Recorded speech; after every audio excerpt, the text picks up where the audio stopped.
Maayos na ang lagay at maaari na makalabas. Ito ang kinumpirma ng PNP General Hospital hinggil sa kalusugan ni Senador Rodante Marcoleta na kasalukuyang nananatili sa ospital.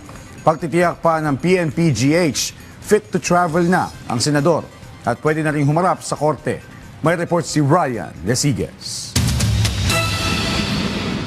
Matapos ang isang linggong pananatili sa PNP General Hospital dahil sa fluctuating blood pressure at mild pneumonia, maaari nang makalabas sa PNP-GH si Senator Rodante Marcoleta.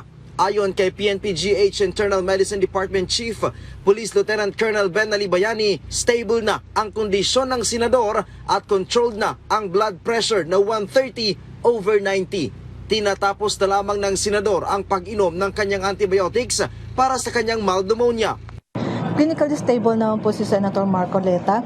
Controlled po ang blood pressure po natin ngayon and nakapagpasa na po kami ng medical report, so antayin na lang po natin.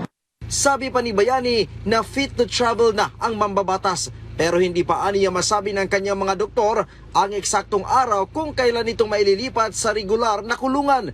Meron na rin aniyang resulta ang isinagawang 2D echo test kay Senator Marcoleta, subalit tumangging sabihin ito sa mga media.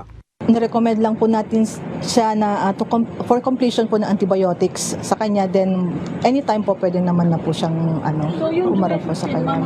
Nilinaw din ni Bayani na nananatiling mahigpit ang ipinatutupad nilang protocol sa loob ng pagamutan gaya ng pagsusuot ng face mask.